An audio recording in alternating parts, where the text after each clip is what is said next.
Before we get into the 24 topics of the Millionaire Real Estate Agent and today's conversation, I just want to share some information that I pulled from Broker Metrics for you this morning.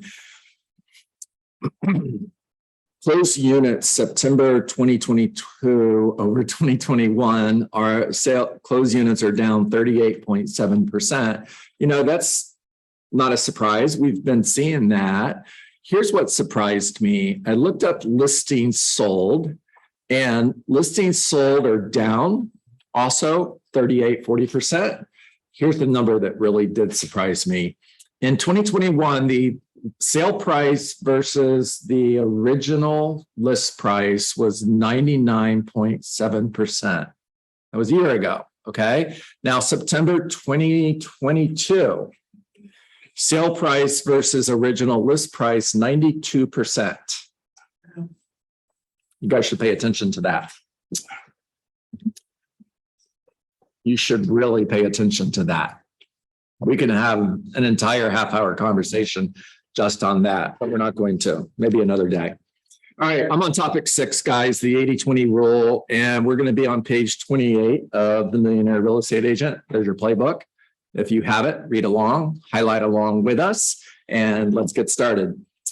Most people believe that time and effort alone deliver results. And while this may be true, the 80-20 rule teaches us that time and effort on the 20% that really matters will deliver 80% of the results we seek. Now, if I take a pause for a second and back up just for a moment in case anybody's joining us for the first time or they haven't been in one of the classes that I've taught in the last couple of years, let's stop and talk about the 80-20 rule, otherwise known as Pareto's principle. So the whole idea behind the 80-20 rule is that if you study almost anything, and Pareto was actually studying farmland in Italy. And one of the things he found was that 20% of the people owned 80% of the land. He also found that 20% of the land produced 80% of the crops. And he started studying this further and further and further. And the more he went, the more he found that this was kind of a rule that lived everywhere, that 20% produces 80%. And if you look at any business, you look at a sales force, more than likely you're going to find that 20% of the sales force generates 80% of the results, and on and on and on and on and on. And Gary wants to teach us in the Millionaire Real Estate Agent that 20% of what we do produces 80% of the results that we want. So we should really pay attention to what is the 20% and how much time are we spending in the 20% versus the 80%. All right, Gary goes on to say, the opposite of the 80-20 rule also appears to be true. When we are focused on the 80%, that doesn't matter. We tend to get 20% of the results we want. The truth is that when our actions are not focused on the 20% that matters, the results we want usually don't show up. That's surprising. And then again, it's not. Here's the part that surprises me. If I were to ask all of you, do you agree with this? I believe that almost all of you, if not all of you, would say, yeah, I agree with this. Right, Mosley? Yeah.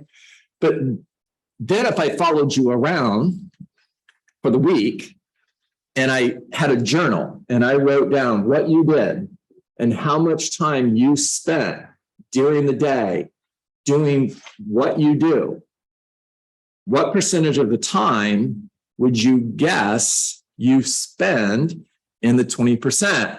If you're working 40 hours a week, if you're working 8 hours a day, 5 days a week, and you're working 40 hours a week, what percentage of the time do you think you spend in the 20%? Put it in the chat. I want to see what you have to say. All right. Doing a lot of things is never a substitute for doing the right things. Doing a lot of things is never a substitute for doing the right things. Like anything else, real estate sales has its 20%. The 20% the millionaire real estate agent focuses on are leads, listings, leverage. You have 5 activities that generate income. Those activities are lead generation.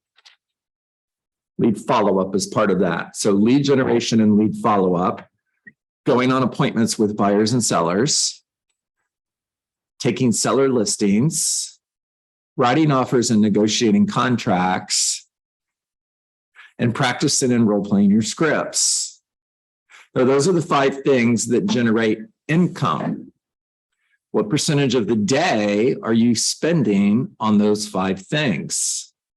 And pay attention to the order, okay? Lead generation. I'm going to make this really simple for you, okay? Until you've scheduled an appointment, lead generation doesn't stop. Start lead generation at whatever time you've decided lead generation is going to start. If you're on this call with us every day and you're practicing and role-playing scripts with us every day and we finish right around 10 a.m., let's just say you're going to start your lead generation at 10:30. Okay, fair enough. I'd actually encourage you to start. This is a bunny trail, but it's important. I would actually encourage you to start between 7 and 7:30 in the morning. Now, I didn't say that if anybody gets in trouble. And I did. And I had a real estate agent with Keller Williams send me a really long, nasty email about doing that, right? So I sent the email, not the person's name. I just sent an email to Gary Keller and I said, this is what I'm hearing. What do you think? Now, he's a high D, high C. If you understand the disc profile, there's not a whole lot of I in Gary Keller. Now, he can adapt to being a high I when he's on stage and needs to be, but naturally, he's not a high I. His response to my email was, I started at 7 a.m. onward. Gary, like, thanks, Gary. That probably took a long time to come up with that. I really do appreciate your response. All right. Now, that was a bunny trail, but it was important. So now you get into lead generation after this call is over. And I'm telling you, until you've got an appointment to go meet with a buyer or seller, don't stop lead generating. You want to make this really, really simple until you've scheduled at least one appointment and hit your daily contact standard. If it's 20, then it's 20. If it's 30, it's 30. If it's 40, it's 40. Whatever that number is, if it's 10, it's 10. Whatever that number is, whichever comes last. If you schedule an appointment on the first call, don't stop. Whichever comes last. Now, that's it. You really don't need to focus on anything else other than what I just told you. And do that over time, and you will be massively successful. Now, Stephen Covey wrote a book called The 7 Habits of Highly Effective People. If you haven't read that book, read it. It's a great book. And one of the habits that Stephen talks about is first things first. Highly effective people put first things first. Never let the things that matter least get in the way of the things that matter most. And he teaches this using 4 quadrants. And quadrant 1 is urgent and important. Quadrant 2 is not urgent and important. Quadrant 3 is urgent and not important. And quadrant 4 is not urgent and not important. Now, I'm taking the time to talk to you about this today because I want you to create a page that lives inside of your calendar somewhere on paper. And when something happens during the day, you have an opportunity to say yes to an opportunity, or somebody asks you if you are available to do blank, whatever it is, okay?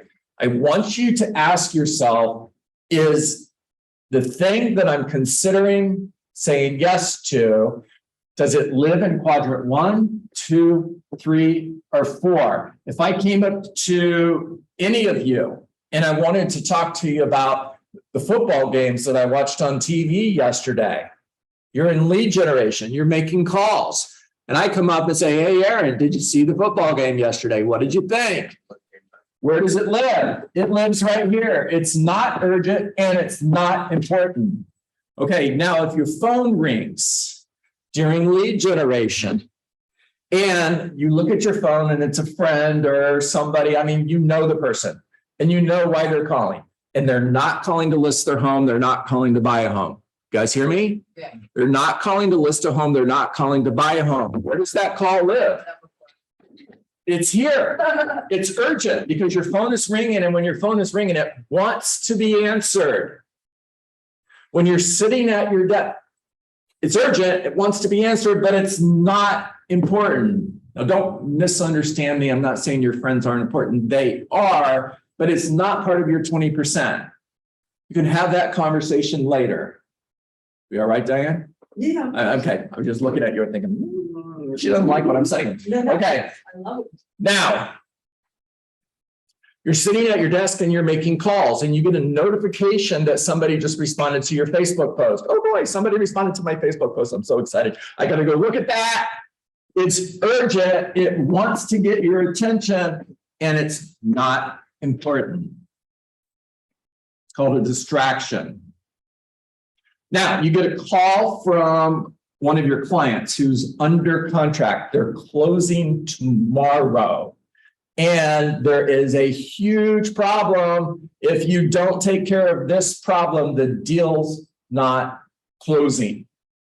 What quadrant does that live in? Quadrant 1. It is urgent and it's important. You can write this down. You can't say no to quadrant 1. You have to deal with quadrant 1.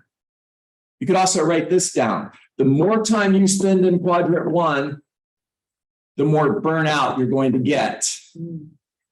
Quadrant 1 leads to burnout. You can also write this down. Leverage quadrant 1. Deal with these issues proactively. In other words, the more time you spend preparing, using systems, using models to take care of your real estate transactions, the more time you spend making sure that your deal is bulletproofed, the less time you're going to spend in quadrant 1.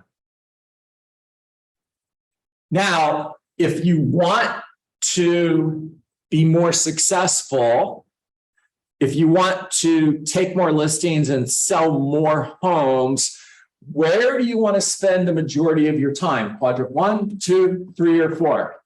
2. 2 it is. Not urgent and important.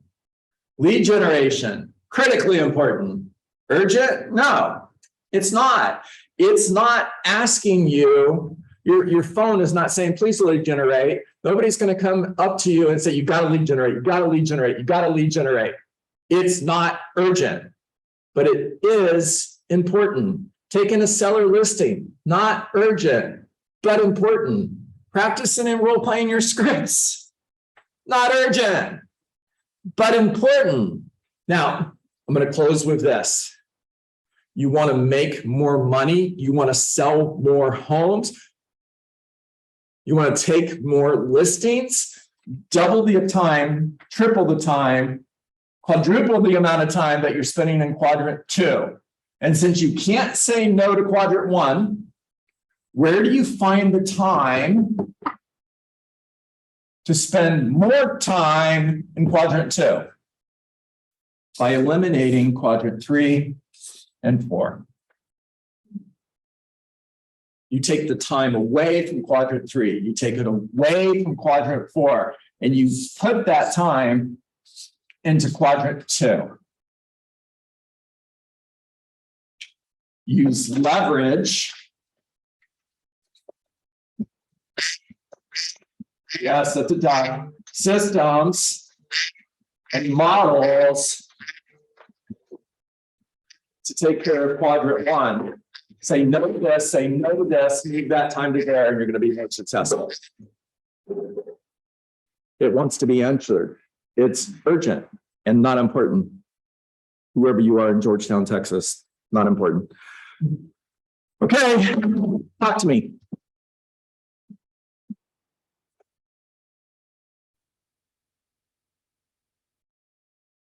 Don't everybody raise your hand at once.